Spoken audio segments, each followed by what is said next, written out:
कर्मण्येवाधिकारस्ते मा फलेषु कदाचन मा कर्म फले तुर्भु मा ते संगोत्सव कर्मणि। अर्थात कर्म करे जाओ, फलेर आशा करबे ना। एटी श्रीमद् भागवत गीतार एकटी अत्यंत गुरुत्वपूर्ण अध्याय एवं श्लोक।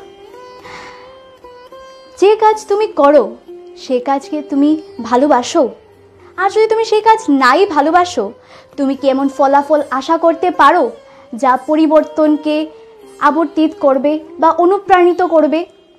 নমস্কার সকলকে, আমি শিবাঙ্গী সেন, নবম শ্রেণীর ছাত্রী। ভবন ত্রিপুরা বিদ্যা মন্দিরের পক্ষ থেকে আজ আপনাদের সকলের সামনে উপস্থিত একজন মহান নেতা, একজন অগ্রগামী জাতির নেতা, দেশনায়ক নেতাজি সুভাষচন্দ্র বোসের সম্পর্কে কিছু কথা বলবার জন্য। কিন্তু সামান্য কিছু কথা অথবা শব্দ ও বাক্য ওনার মতন একজন মহান ব্যক্তিত্বকে কখনোই বর্ণিত করতে পারে না। তবু আমার আজকে এইটুকুই চেষ্টা থাকবে যে ওনার জীবন থেকে যা গুরুত্বপূর্ণ শিক্ষা আমরা লাভ করতে পারি তা আপনাদের সকলের সামনে এখানে তুলে ধরবার। নেতাজি সুভাষচন্দ্র বোস শুধু ভারতবর্ষের ইতিহাসে নয়, গোটা বিশ্বের ইতিহাসে এক অমর নাম। 1897 সালে জন্মগ্রহণকারী এই মহান নেতা ভারতবর্ষের স্বাধীনতার জন্য সংগ্রাম করেছিলেন এক অবিচলিত দৃঢ় সংকল্পে। তিনি খুব অসাধারণ ছিলেন, যিনি শুধু তার বক্তৃতার মাধ্যমেই নয় বরং তার কার্যক্ষেত্রেও নিজের সাহসিক পদক্ষেপে তিনি সকল ভারতবাসীদের উদ্বুদ্ধ করেছিলেন। নেতাজি বলেছিলেন, তোমরা আমায় রক্ত দাও, আমি তোমাদের স্বাধীনতা দেব। ওনার এই অমর উক্তিটি আমাদের হৃদয়ে চিরকাল শান্বিত থাকবে। উনি ও ওনার নেতৃত্বে এক মহান ফোর্স গড়ে উঠেছিল, তার নাম ছিল আজাদ হিন্দ ফোর্স। এই আজাদ হিন্দ ফোর্সের আমাদের ভারতবর্ষের ইতিহাসে একটি অত্যন্ত গুরুত্বপূর্ণ অধ্যায় ছিল। ওনার অপরিসীম সাহস ও দৃঢ় সংকল্প আমাদের স্বাধীনতায় জড়েছিল এক নতুন শক্তি।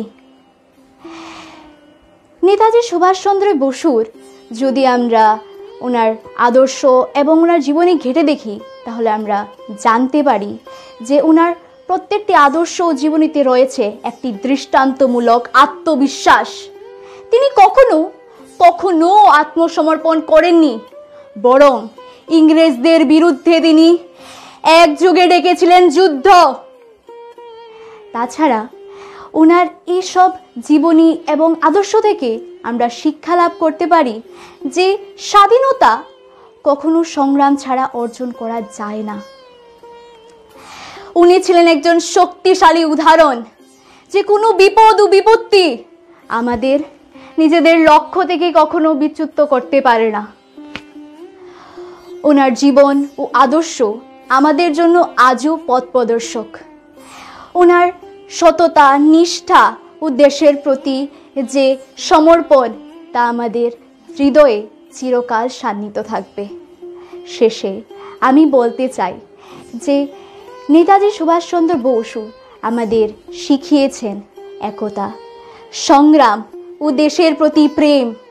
তিনি শুধু একজন মহান নেতাই নয়, তিনি ছিলেন আমাদের এই গোটা ভারতবর্ষের এক স্বাধীনতার মহান প্রতিবিম্ব।